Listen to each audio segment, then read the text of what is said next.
for more on how the verdict impacts policy and the economy. We've got Kim Wallace, 22V Research Senior Managing Director. So let's start there. How does this impact the broader calculus around economic policy that we would hear from both of these candidates? Good morning. I don't think much at all, if any.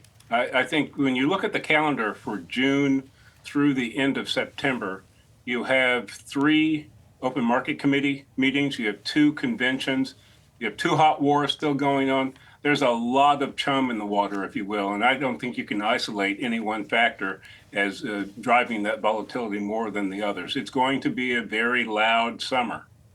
Kim, how much do investors care? Do they care at all?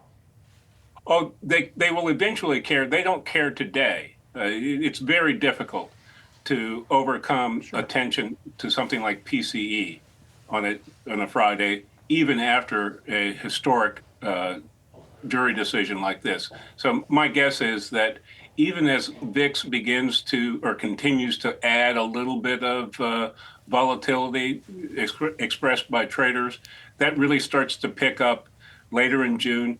Probably, as you were just discussing, gets a strong bid by the middle of July when the conventions are held. But keep in mind that Trump is scheduled to be sentenced 4 days before the Milwaukee convention begins. So I would say it's starting. It's probably got some intensity to go before we see VIX really speaking to the elections. Kim, one thing Biden desperately wants voters to do is stop thinking about inflation and start thinking about anything else. He would prefer they start thinking about what a bad character Trump is, but anything else. Any chance that you see that happening as we get into the home stretch in September and October? Rick, you point to the right months, and so I'm not going to guess what the electorate's mood is going to be in September or October, but that's the time frame. If the president's team is hoping that their economic message prevails over the headlines about inflation, we're not going to know it until September, October, and obviously that's exactly when they would want it to happen. In the meantime, I tend to agree with what you were saying earlier. It's very difficult for either campaign to speak over the impediments or the headwinds that they're facing. For the incumbent, it's obviously concerns about inflation, real and imagined. And for the challenger, clearly, campaigning from court is not a great strategy, so we'll see how he overcomes that. Yeah, certainly. And how much are investors going to be prone to pay attention to polls that have been wrong time and time again now, and going into November where you've got an event like no other, where you've got a sitting president versus a former president who is just now convicted? We advise clients to pay attention to trends in public opinion sentiment. And those trends tend to give you a strong indicator if you go back over the last 4 or 5 national elections. And from a timing perspective, my guess is the value of polls that come the week after Labor Day are going to be slightly higher than the sentiments we read now. There just aren't enough people engaged. Depending on the poll, you can have as many as 30 to 40% of voters who say they're not tightly engaged yet. That's going to change, but it's early for that.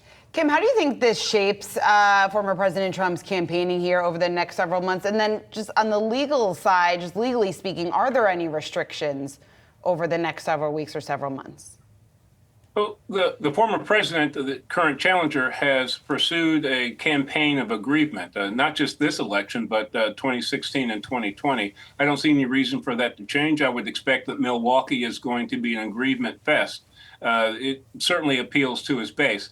As Rick was saying earlier, though, neither one of these candidates' primary challenge is among, no pun intended, is among the base. They've got to target that 9 to 12% of truly unaffiliated independent voters. That's where the game is going to be won. And for Trump, it's a challenge to take market share relative to 2020. And for President Biden, it is protecting that market share. And my guess is this comes down to independent voters, binary choice as they go into the last 2, maybe 3 weeks of the election. Which one of these guys do they least want in the office?